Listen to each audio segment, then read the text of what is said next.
the party master on Up and Go, The Bridge, 99 FM. Thursday's radio in full effect, ladies and gentlemen. It's Up and Go. Richie B, DJ Audley, Jody, and Richie Rainford. I think the team is going to expand a little bit as the morning progresses. Nice to be with you once again. And we hope to make your morning happen, to make it pop, to give you all the information that you need on the entertainment tip, contemporary music, some old school, some soca. There's a whole lot. We've got some great guests lined up as well, including the president of the Jamaica Teachers Association, Mr. Winston Smith, who speaks with us at 7 o'clock this morning. We have Mr. Fitz Jackson, Member of Parliament for St. Catherine Southern and former chairman of the PNP. And there is a matter that we want to talk to him about. It has to do with banking and fees that are being charged by banks. That's going to be at 8 o'clock this morning. Of course, Dr. Alverston Bailey, the chairman of the Diabetes Association of Jamaica, will be my guest. I'm sorry, he's going to be at 8 o'clock. That's Dr. Alverston Bailey. And Fitz Jackson will precede him by half an hour at 7:30. And the man, Anthony Red Rose, a bit of a genius when it comes to music.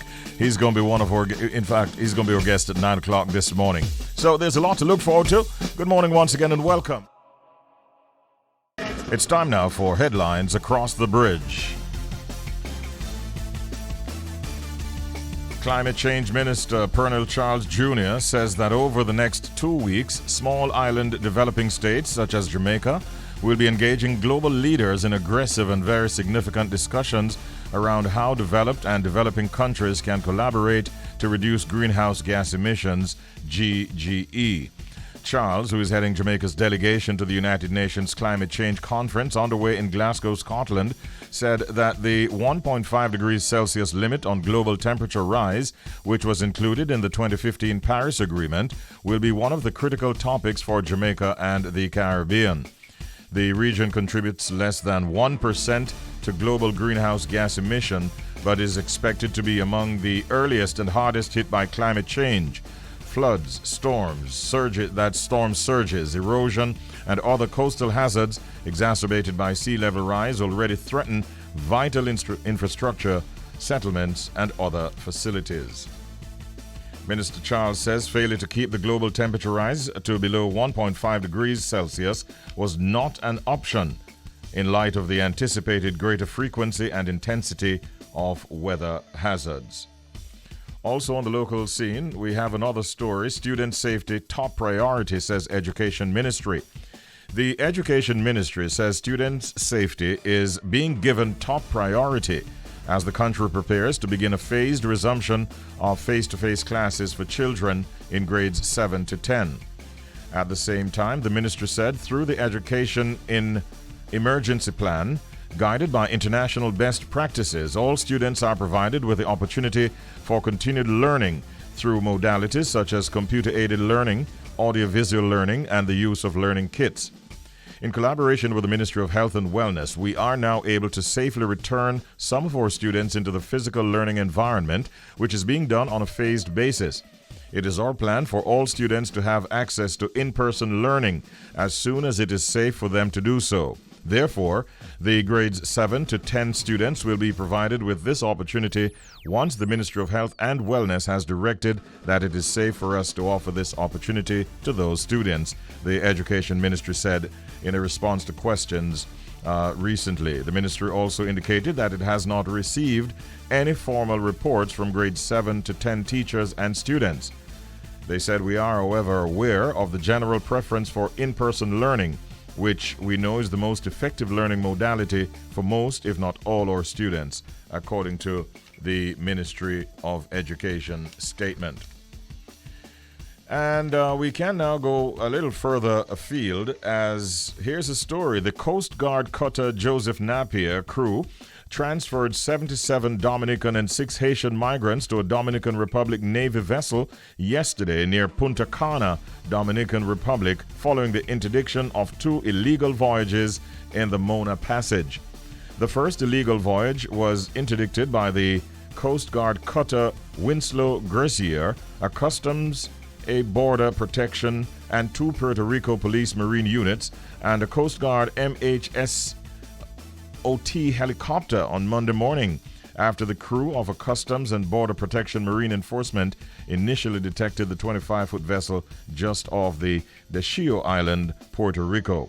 The air crew of a Customs and Border Protection Marine Enforcement aircraft detected a second illegal voyage on Tuesday morning in waters northwest of Aguadilla in Puerto Rico's coast. And what do we have picking up now from the CNN? Let's share it with you. Indian homegrown COVID-19 shot wins WHO emergency use approval.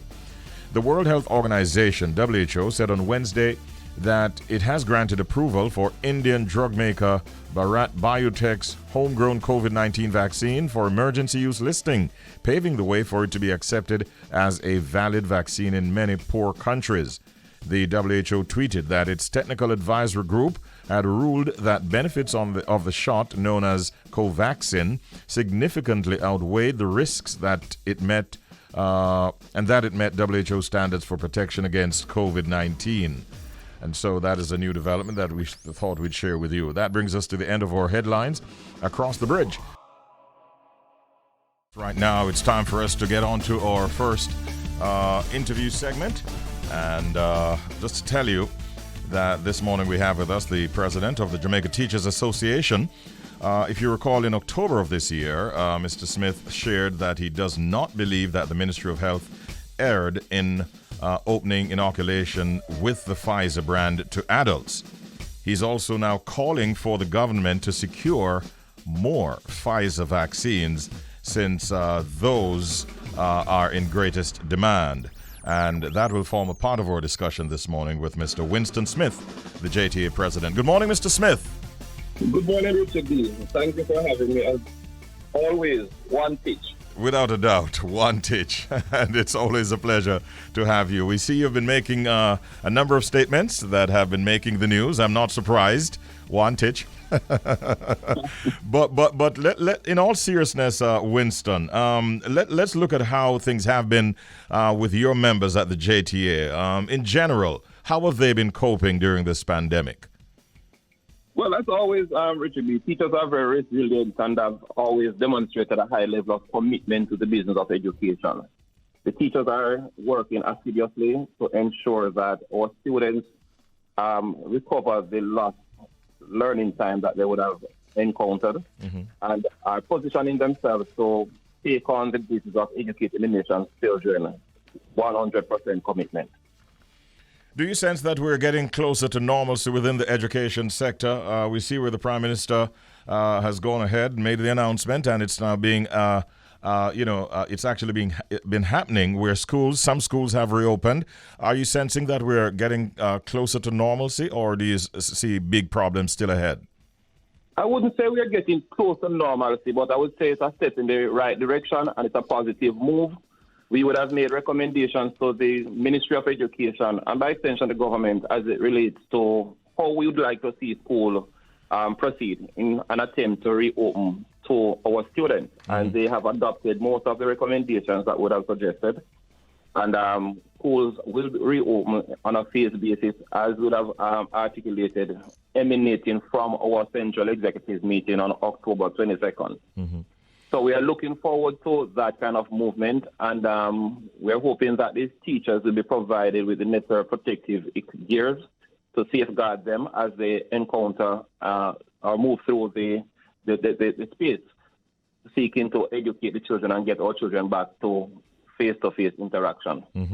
And that actually kicks in on November 8th. Speaking to us this morning now, can you say anything in terms of the state of preparedness of the schools looking to meet that November 8th date? The schools are working as it relates to preparation. The schools would have had a blueprint from last year, September, when we were first expecting to go back to face-to-face. Yes. Right? And the institutions on a whole, administrations, they are putting in things in place. I have been advised that tranches for the schools have been uploaded. I'm not sure to what extent the amount will suffice, because as you know, it is learn as you go. Right. However, we can say that our teachers are mentally prepared and is working with the various schools to get the school ready, the physical plant ready. Okay. We still have some concerns, though, about the fact that holding area or isolation areas for students, we have a little concern in terms of when the students are placed there, how quickly we'll be able to move them from there to areas of medical attention should there be a need to test. And to that end, we are calling on parents to be very active and be very good participants in the process. Ensure that the schools have numbers that are working. Because, Richie B, that's a major problem in schools, you know. Parents will come in and give you a contact number, but when you call the number is not working. Oh, okay. And we are asking, therefore, that parents now should really understand that we are in a pandemic and the learning loss is great. So they need to come on board and participate, get involved in a holistic way, partner with the school in a real sense. And let us collectively seek to have our students given the opportunity to maximize their learning potential. Most definitely. I spoke to a principal, I think it was last week, and he said that he was quite prepared, himself and his team, but there were some funds that should have been coming in from the ministry that were not at that point received. Can you say whether or not those allotments have reached the schools? Well, I can't speak for every single school to be, but I know that there has been upload to schools. So sometimes a school may not get their own at a particular point in time. And remember, a conversation with you or with me, by the time we finish, the money could have been uploaded. Yes. So I want us not to look at it from that point of view, but to say that there has been attempts by the ministry to make sure that the money has been remitted to the various schools. All right. So that is not a major issue, you think? You not suspect? Yet. Right, not yet. We'll do a follow-up again because we were seeking to address another issue, Richie B. I don't know if you're planning to get there, but I want us to go there. Go there. And that is the compensation for teachers who would have worked during the month of September and October. Yes, it was bubbling to a boil. What's the latest on that? All right. I'm happy to report to the nation's teachers, Richie B, that through the advocacy of the Jamaica Teachers Association, we have worked with the Ministry of Education. We have been going at it, working out the kinks and so forth. And at this conversation point, we would have seen where 1,224 teachers would have been paid. Okay, good. Those are persons who were short and who were not paid. And this is not a normal thing, Richie B. This comes from aggressive representation and cooperation on the part of the Ministry of Education. And I must commend the ministry because here is a challenge. It was brought to our attention. We represented our members and the ministry responded. That's fantastic news. It's Richie B that we never had the problem. Yes. But the fact is the problem arose. We represented our members. The ministry responded. And I can say to the teachers, there may be some listening and say, but I haven't gotten paid. My report from the Secretary General this morning is that the ministry would have uploaded money on November 3rd, which would have been yesterday. Yes. So that should be reflecting in the account of 366 teachers today. Okay. You mentioned the number of 1,224. Is that the total number of teachers that were due these funds? Well, the number that I had received was 1,100. So it was a little bit more than the number I got. Okay. So I'm hoping that all teachers now would be in receipt of their salary. All right. That is really, really good news, especially at this time. We also saw where you were in the news recently, Mr. Smith, in terms of making a call for the government to provide more Pfizer vaccines because from your standpoint, it is the most in demand and more popular of all the vaccines that we have here. Tell us exactly why you came to that conclusion. All right. Having listened to the news and follow the media and follow what is happening in Jamaica, we realize that when it is that the Pfizer vaccine is made available, there's a greater take-up. Now, personally, Richie B, I took the AstraZeneca and I'm fit as a fiddle, healthy and in good condition. I have no aversion to any vaccine as long as it is available. But it seems to me that the populace prefers the Pfizer, and we want school to reopen fully. We want our children back in school. And if it takes for us to provide them with the Pfizer to get school back up in operation, Richie B, then I'm all for that. And I'm calling for it because I desperately need the JTA, the teachers. We desperately need our students to be back in our schools face to face because the learning loss is getting wider and wider. And 10, 15 years from now, the country will pay dearly for it. Mm-hmm. So we have to act now to protect the future. What will happen, Mr. President, to teachers who are adamant that they will not be vaccinated? I would prefer you withdraw the word adamant that they are not. But there are teachers who have genuine cause and concern not to take the vaccine for medical reasons and for religious reasons. Now, every Jamaican citizen, as far as we understand it, has a right to practice their religious affiliation as long as it is one recognized by the state. And also, if a person has medical reasons why they can't take it, then again, that should be understood. Mm-hmm. And we're saying that if we have teachers in that situation, then we now need to ensure that these teachers are given the necessary equipment to protect themselves while interacting with our students. But I must hasten to say, though, Richie B, that the teaching population, has been leading the way in this country as a group. We have over 75% of our members fully vaccinated. 75%? Over 75%. Because, okay. And when we last did a comprehensive assessment in August, we started out, before September at 68, and we gradually increased to 75%. No. Was there? Yes. I remember most of the persons are saying, because the remnants of teachers who have spoken to who have not yet been vaccinated, is saying that now that the Pfizer is available, they are going to take it. So the number will increase with time. So there's no need for even consideration for mandating vaccination for teachers here in Jamaica? Not from where I sit, Richie. All right. Well, that is good news. I actually didn't know that so many of the teaching population had already been vaccinated. You say over 75%, and you're expecting that number to increase once you get more Pfizer vaccines available. Most definitely, Richie. And Jamaica need to understand that teachers are leaders. We have the nation's interest at heart. And that is why we teach irrespective of the pittance we get called pay. Mm-hmm. Right? We are committed to nation building, even at the expense of our own self. We give up ourselves because we are committed to it. And whatever it takes to get the nation on a path of recovery, I am saying to the people of Jamaica, the JTA and its members stands resolute to support nation building at all times.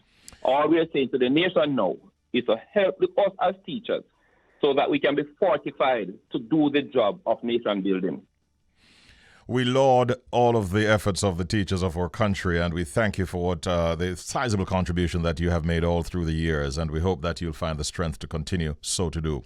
Mr. Winston Smith, always a pleasure. Thank you for talking to us this morning.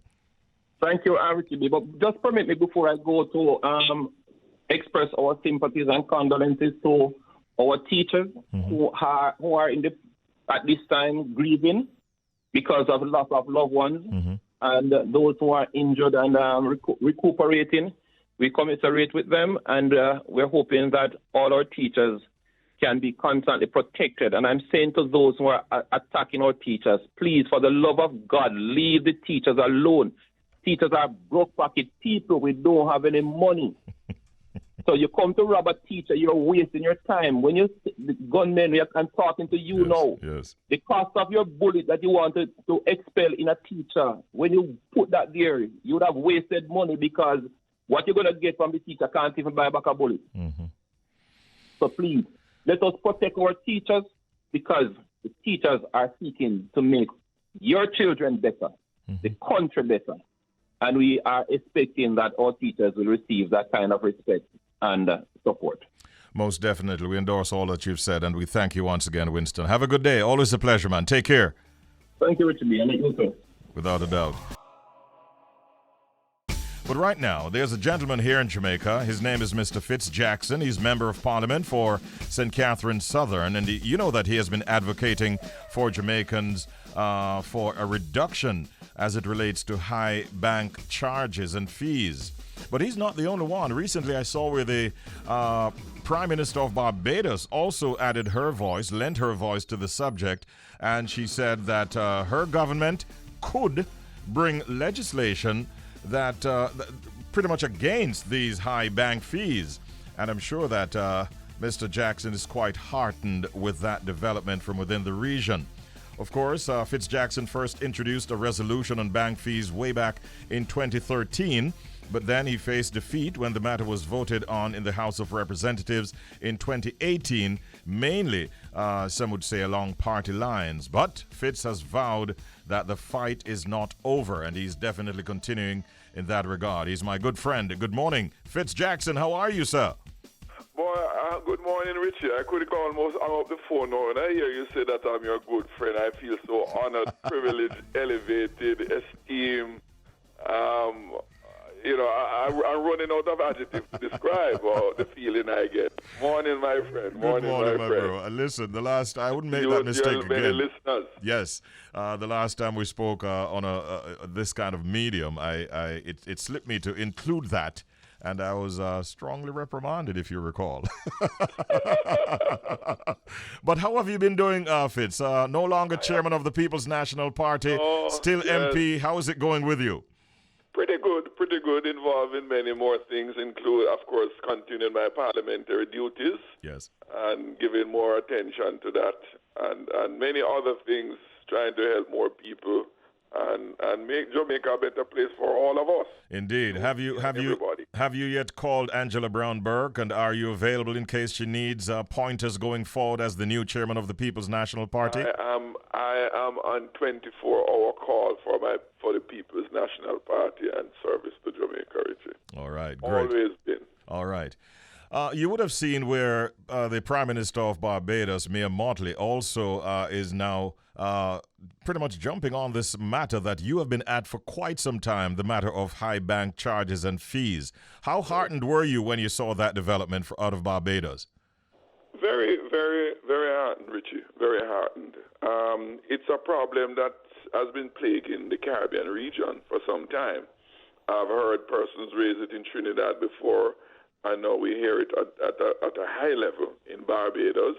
And of course, as you have said in your introduction, this effort started way back in 2013, resulting in a bill being tabled in tabled before in 2016 thereabout, and finally debated in Parliament in February 13th to be exact, in Parliament. And regrettably and unfortunately, the government, led by the Prime Minister, used its majority to defeat the bill.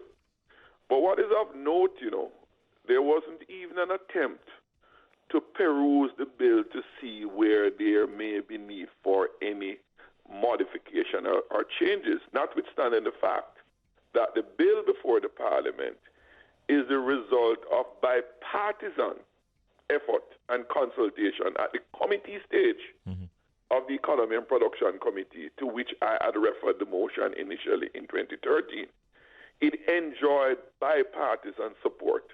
Members on both sides recorded their support for the provisions in the recommendations, which is what I translate in a bill in order to give legs to what we conveyed that we were committed to.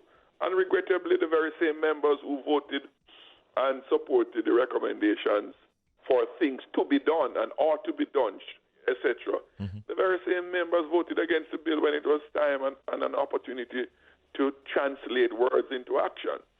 So when Prime Minister Mottley raised it using her platform, I was indeed heartened. Yes. So I hope, the conscience of my colleagues in the Parliament and the government side will be sufficiently awakened, and they will recognize that, especially in this time of the pandemic, when we have financial challenges facing individuals, micro businesses, small businesses, medium-sized businesses, and even some big businesses have challenges, that it's time to come where we put the interests of the ordinary people ahead of the special interest, which is the bank owners and their shareholders. Yes. And I want to hasten to say one other thing, if you permit me. Go ahead, Fitz.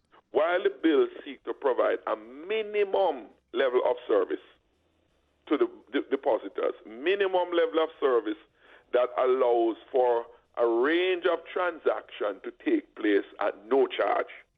No charge. So one, the bill doesn't seek to regulate any fees. What the bill seeks to do is to provide a minimum service level where the banks are not permitted to charge or penalize persons for making transactions on their own accounts, against their own funds.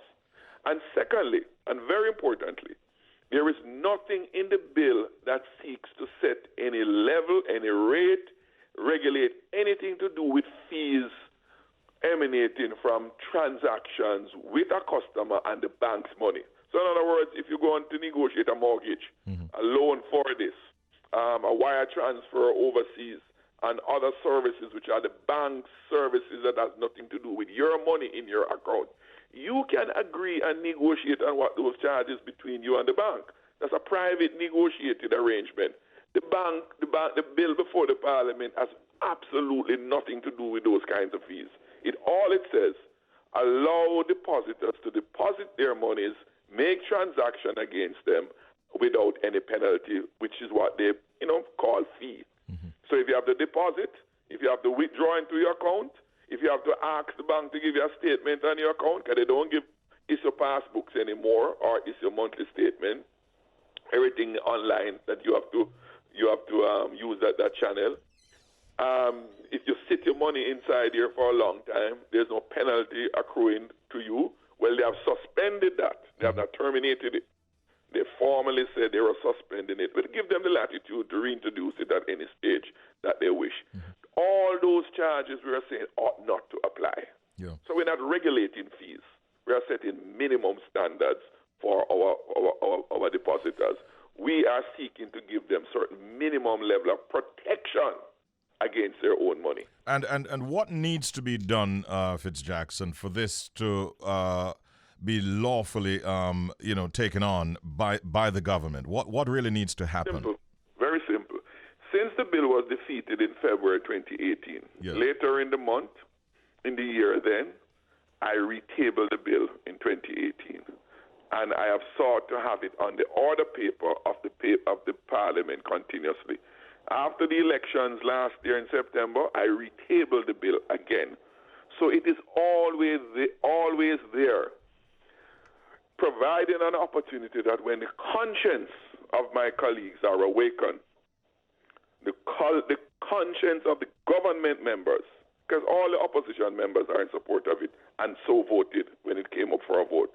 All that has to be done is the Prime Minister to instruct the leader of government business, Minister Ed Bartlett, to put that item on the agenda for the next sitting of Parliament, which can be next Tuesday, and to instruct or to advise or allow their members to vote their conscience. Don't apply the party whip to defeat the bill. Allow the conscience of each member of Parliament to prevail. Pass it in the House, move it to the Senate, and allow the same thing to occur. It becomes law, and people stop paying these fees. Just as that. The bill has been written already. What do you suspect might be the cause of the reluctance? And by extension, have you been lobbied by these banks to maybe back off or anything like that going on behind the scenes? They have lobbied me to back off. Yes, and I've said that publicly before. I have met with all the CEOs of the banks, and they have made their case to me. And I told them out of conscience I could not withdraw it. They have also lobbied the Prime Minister. They have lobbied the Minister of Finance. But they have both acquiesced to their lobby. They have decided that they will do what the banks want them to do and don't do what the depositors desire. It's as simple as that. And it comes down to, who do you give priority to? The vast majority of Jamaicans, hard-working Jamaicans, who have worked their monies, right? you give priority to the bankers? Who, by the way, report last year it is over $50 billion in profit from fees. That's overall profit. That's with a B, billion, you said, right? Billions, not millions. $50 billion dollars per year, over $50 billion from fees alone. From fees alone. Wow, that's a hell of a figure you just quoted, man.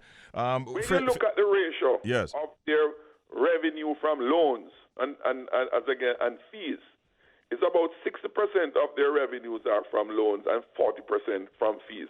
That's what Prime Minister Motley was speaking about. They have moved from the core business of banking, which is to take people's money through a licensed, privileged position, because banks are the only business in Jamaica and elsewhere that is allowed to take people's money and invest it to make their profit. All other business have to invest in the raw material, everything for the product that they make to sell to the public. Banks make their monies from using deposits by giving loans. And Prime Minister Motley is saying, get back to your core business. Fitz, right? in order to avoid defeat going forward, what will you be doing differently? I have quietly, one-on-one, trying to appeal to the conscience of my colleagues on the other side. I have spoken to the Prime Minister directly about it, right? I have spoken to him directly. I said, look, let's do this for Jamaica. This is not about me or you. We have a responsibility. We have an obligation, I dare to say, to the people of Jamaica. How receptive was he? We always have contending interests. Don't let the interests of the bankers take precedence over the interests of the ordinary Jamaican. Was the Prime Minister receptive to those? He was receptive, but he has not acted. Oh, okay. Fitz, on that note, we have to run. We're out of time, but I thank you for highlighting the issues, and we'll definitely be watching this as it goes forward. We know that you're quite relentless and you're not giving up. So I will not rest until the last ounce of energy left in my body, until I go in my grave. I know. If it has to wait until then. And I intend to live very long, by the way. All right. Good luck on that. And thanks so much, as always, bro. Take care. And we'll talk again soon. Fitz Jackson, ladies and gentlemen, Member of Parliament over there in St. Catherine. Of course, he's from the constituency of St. Catherine Southern, and he has been on this matter for quite some time, almost single-handedly, but he ain't giving up. And now we're getting voices from within the Caribbean region from no less a person than the well-respected Mia Motley, Prime Minister of Barbados, is also saying that she might have to take steps in a similar regard. So we'll see what happens here in Jamaica going forward. Right now it's 15 before the hour of 8 o'clock. Did you know that this month of November is Diabetes Awareness Month? Well, joining us at this time is the chairman of the Diabetes Association of Jamaica, Dr. Alverston Bailey, who is our guest on the telephone at this time. Good morning and welcome, Dr. Bailey. How are you today? Good morning to you, sir. I'm quite fine, and it's a pleasure to join you this morning. All right, glad to have you, Doc.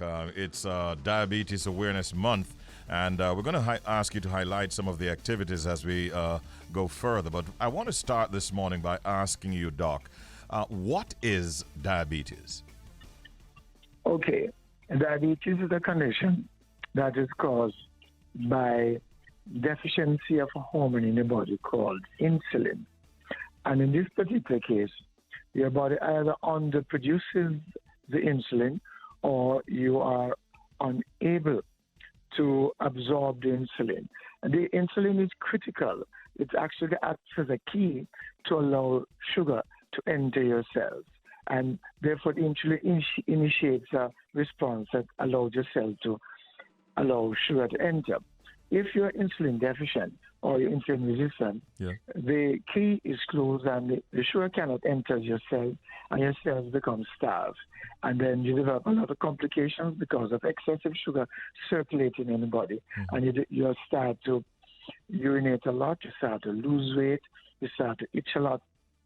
Your eyes become blurred, you develop vaginal problems, you develop skin infection, your nerves is impaired, and so you just become quite ill. And so it is quite a serious problem. Quite a serious problem, and quite it's prevalent as well in our society, isn't it? In fact, diabetes is a major problem in our society.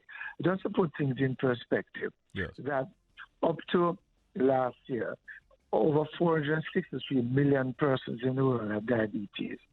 And in Latin America and the Caribbean, approximately 50 people had diabetes. And in our adult population in Jamaica, 1 in 10 Jamaicans have diabetes. The accurate number is 11.7%. And so we have over 225 to 230,000 Jamaicans that actually have diabetes with a lot of challenges. Mm-hmm. Are there different types of diabetes, Doc? Yeah, there are many different types of diabetes, but the ones that we tend to focus on is called type 1. So type 2 rather. So we have type 1 diabetes, which is a diabetic condition that tends to affect primarily the older population, and that affects roughly 80 to 90% of diabetes. And these persons are the ones that tend to be insulin resistant, in that their bodies are not responding to insulin. Whereas the type 1 is the one that primarily affects children, and this affects about 10% of individuals. And in this situation, these persons do not produce any insulin at all, and they're said to be insulin dependent. And then we have gestational diabetes, which refers to diabetes that occurs in pregnancy. And we have a host of other minor types of diabetes, which we won't mention, due to abnormalities of genes and so on. Can it be cured? I'm pausing to answer that question because there's a perception that diabetes can be cured. But our mantra, is in the Diabetes Association of Jamaica is until there's a cure, there's a cure. So at this point in time, we can control diabetes to prevent long-term complications, but there's no specific cure for the problem, which is give you a specific medication or a surgical intervention that will get rid of diabetes forever. There's no such therapeutic intervention at this point in time. But with modern treatment, yes, you can be controlled and live a complete healthy life. Okay.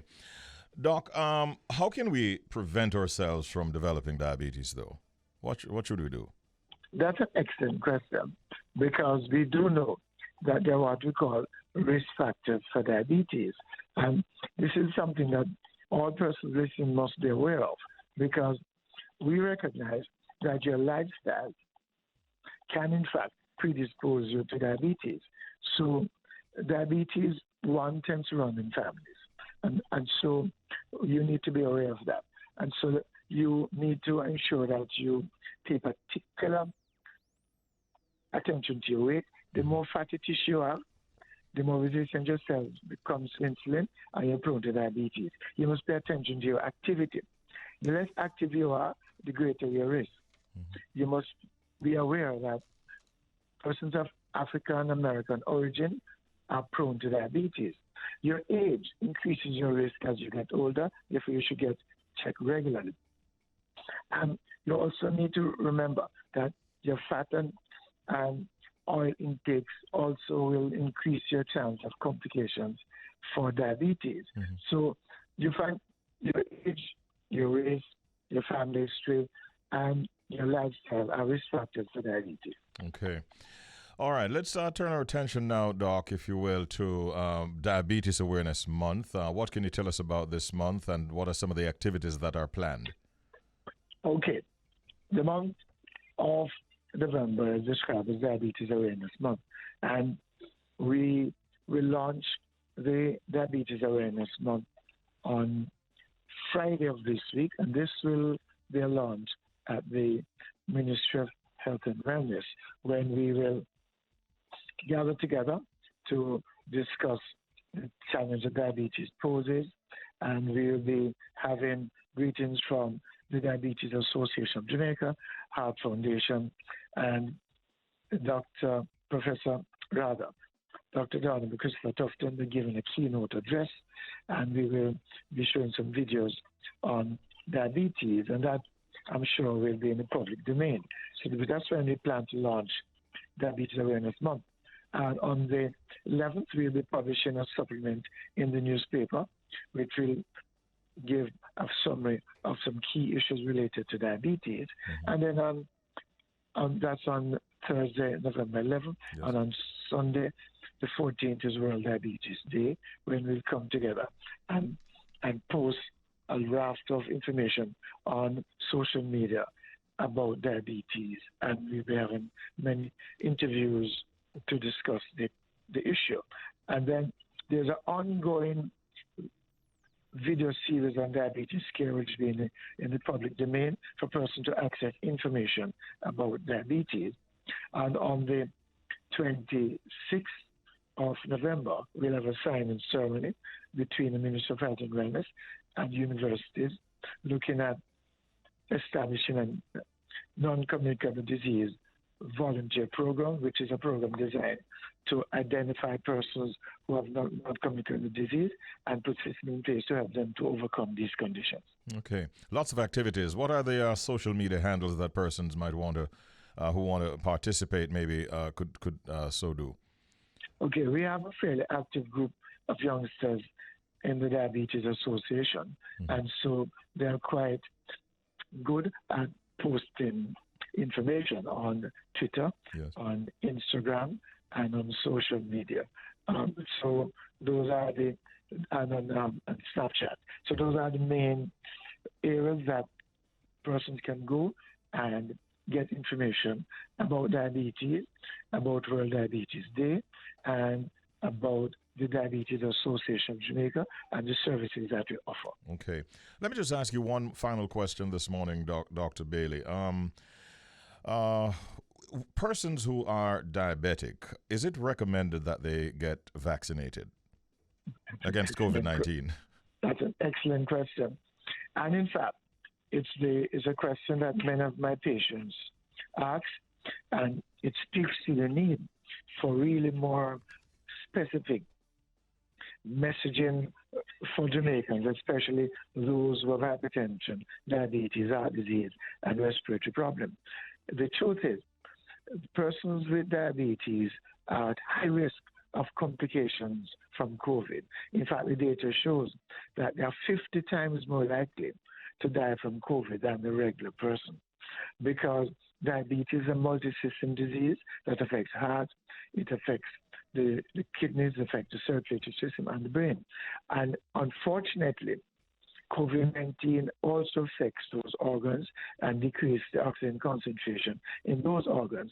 And so therefore, when persons have diabetes and they come down with COVID, they are in grave danger.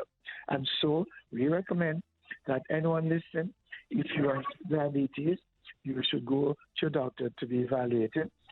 And unless you have a serious allergic response to the component of the vaccine, you should go and get vaccinated right away, because those of us over 60 make up only 13% of the population, but almost 80% of the deaths in Jamaica are in those over 60 with hypertension, diabetes, heart disease, and lung disease. Therefore, you have to get vaccinated to protect yourself. Okay.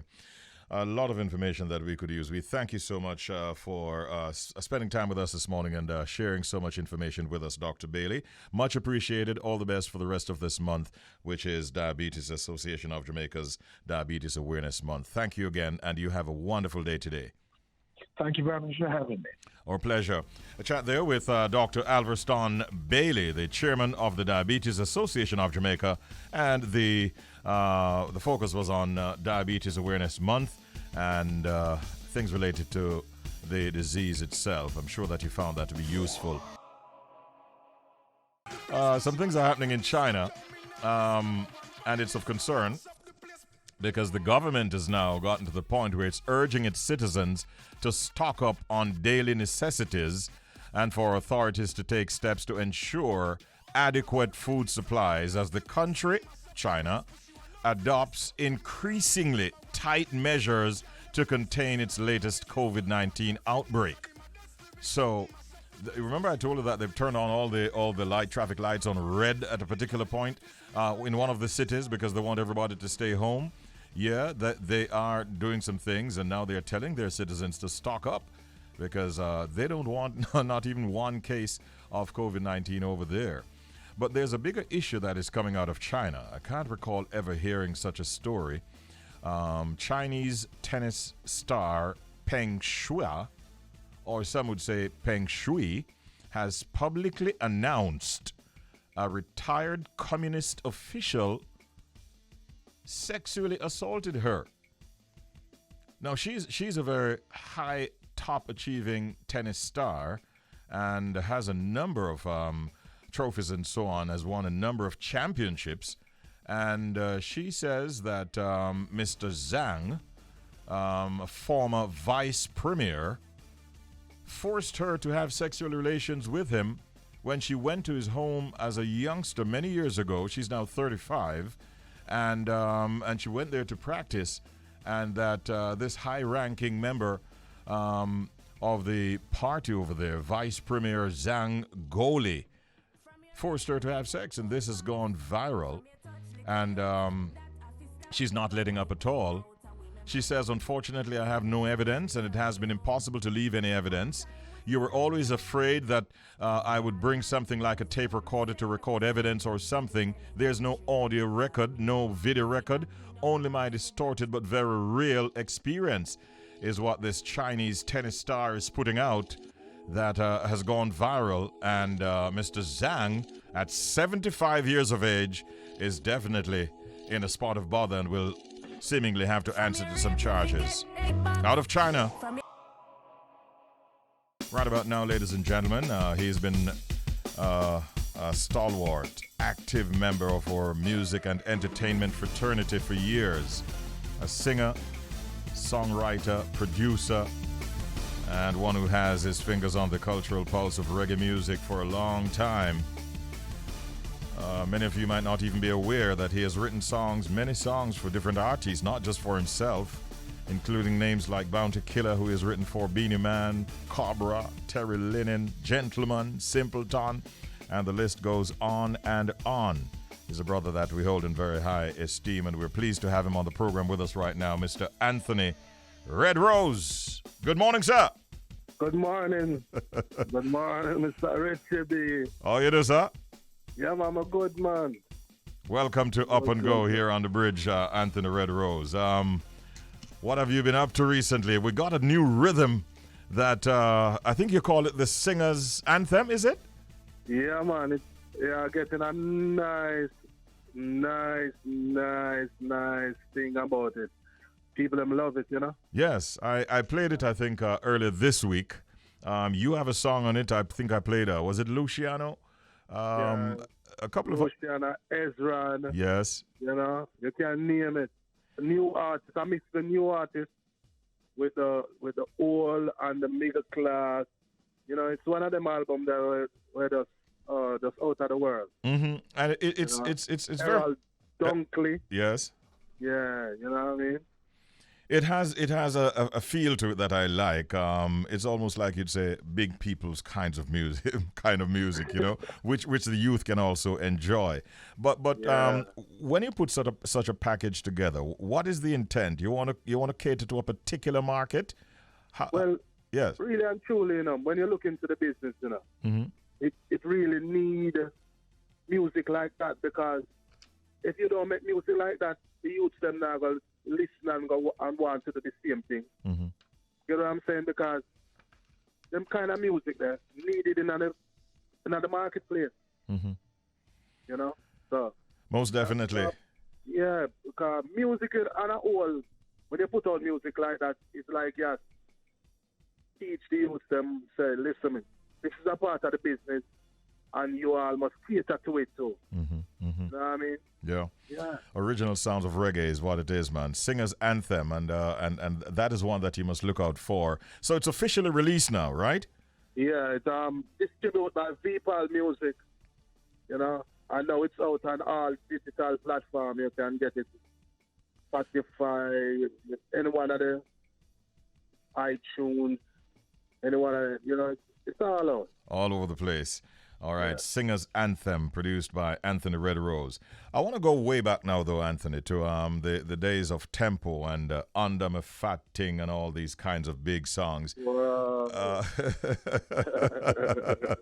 Have you ever been asked in an interview what inspired a song like, say, Under My Fat Ting? Many times they ask me, because man always a sing about. Man always sing about slim girls and curvy girls and them not really cater to the fat ladies, So I go the other way, Rasta. I go the other way, and it works for me. Okay. in the studio, they say that you're answering, although I didn't quite ask, although I was wanting to ask. But thank you for answering. Because if you notice, all I said was, "Have you ever been asked?" Yeah. But that is what it turned out to be, a monster hit. Yeah, one of my biggest hits. That song must have taken you all over the world, Anthony Red Rose. For real, man. Yeah. For real. And so did Tempo. Yeah. Tempo is a global hit, too. A global hit is what it really is. Would you say that the music business is as much fun for you today as it was back in the day, though? Well, back in the days, we have more love, Artists, them really check for them one another, and, But, as you grow along, people change and life change, and you can't. What we can do? We only can teach the youth them how to love them one another. I know, so the music thing, and the music business, I should not say that, the music business is a loving thing. And the more love you have in the music, and the more you make good songs and reach the people. Mm-hmm. Because when you project the love from the music and it go out, it reflects it in the people, it reflects in the community, reflecting in everything. Yes. Yeah.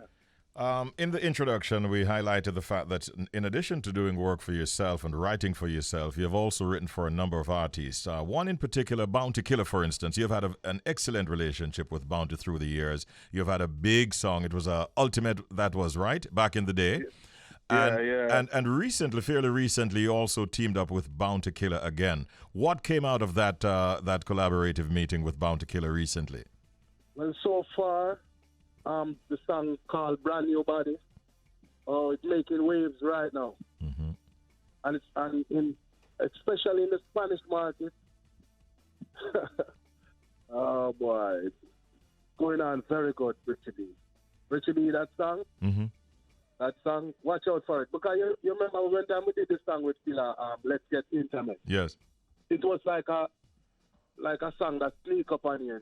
Right. As when we put out the rhythm, which was Anthony Malvo's song, was blowing away. Mm-hmm. The very first time was going on. I remember, yes. Yeah, and then the song with me and Bounty Killer that creep up and take over the whole place. It's actually the same thing is happening right now with this song. Same kind of energy, same kind of vibe. And you say it's doing well in the Spanish market. Yeah, because I get a lot of interview in the Spanish market about this song. All right. Anthony, listen, man, we want to thank you for really reasoning with us this morning, giving us an update on what is going on. Any other project that you're working on that you'd like to let us know about? Well, I'm working on so much different things because I'm like that. If I'm not working, it's like me not having a life. So I'm working on so much different things. So, and I really and truly, I don't like to tell people what I'm doing until it jump out at the back. Okay, so we keep listening out. Yeah. And give thanks, Richie. Give thanks for this. Give thanks, my brethren. Let's go to our telephone lines right now and see what's going on. Good morning, you're on the air. Good morning, Richie. Hey, how are you today? I am good. I'm feeling good too. Where are you calling from? Montego Bay. This sounds like Ellie. Is it Ellie? Yes, it is Ellie. All right, Ellie is a long-standing listener of ours, and we're always happy to hear from you, Ellie. How's Montego Bay this morning? It is sunny. All right, nice, bright, sunny day down there in the second and friendless city of Montego Bay. So, Ellie, you've heard the sound several times. You've done your research. Can you identify the sound that you're hearing? I'm thinking that it is the North American porcupine. Oh, what you say? That's what you think? That's what I think. You know, it's an interesting answer that you're giving us this morning, Ellie. You know why I say that? No. Because somebody went in that direction yesterday and stopped short of saying what you said. Now, this morning, Well, you happen to... Yes? Well, I gave you that number yesterday, that answer yesterday, but apparently you wasn't listening or hearing me, so I'm not changing my answer. Oh, you had actually called and we couldn't hear. I remember now, Ellie. So when you called yesterday, you were about to give us the same answer that you're giving us this morning? Yes. So you're telling me then that you're so confident you'd have heard the sound so many more times and you have not changed your answer from yesterday to today, Ellie? I've not changed it. You had over 24 hours to think through what you would come with this morning. Yesterday when we spoke, the connection was bad. I didn't hear a word that you were saying, but I remember the call. And one day later, you have not changed anything about your answer? No, I'm not changing anything about it. I'm not Win, even... lose, or draw, Richie. I'm really surprised that you have had 24 hours, Ellie, and you have not even made an adjustment in any way whatsoever to your answer. That's what I'm talking about. Listen to the sound again.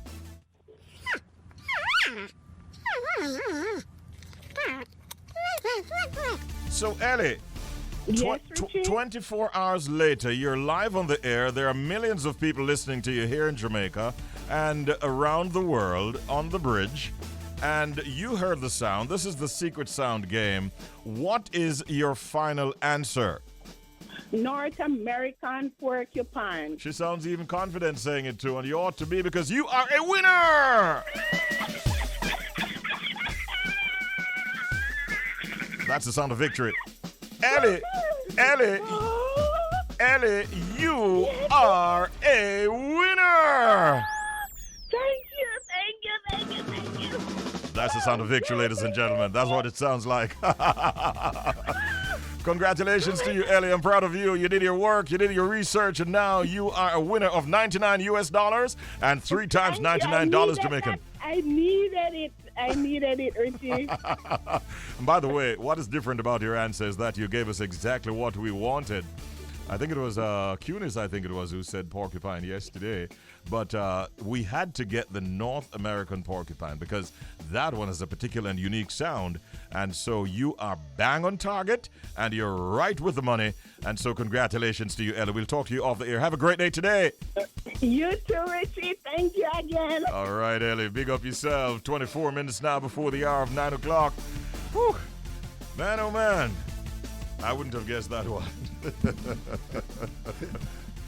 Not at all. And the source of that sound was holding it onto her bosom very tightly. So we were here presenting and not even knowing what the answer was. Listen. And I kept challenging myself every morning, like, okay, I think this is what it is, but I kept getting it wrong. Not Ellie. Well, I mean, she just got $99 US and 3 times $99 Jamaican. That's a tidy sum. I think they are on to this game. I think they research. Yeah. You know, they really take this thing seriously. I was in a spot yesterday morning, though. You know why? No. When I was told finally that it is the North American porcupine, and somebody said porcupine yesterday, and the consensus was they have to be specific. Okay. And when the listener Cunis said it, I couldn't now say if I said Clue. You know, I couldn't give a clue. No. I couldn't say like fix up the answer or do something with it because then everybody would know that he's onto something. Yep. So I just had to literally just say, hey, that's the wrong answer. And here it is, one day later. You remember the call with Ellie? We couldn't hear her. Yeah. And she insisted and she got through today. Congratulations to her down there in Montego Bay. She's a happy woman. Yeah, and we wish her well. I'm sure she'll put that money to good use. Richie B, the party master, on Up and Go, The Bridge, 99 FM.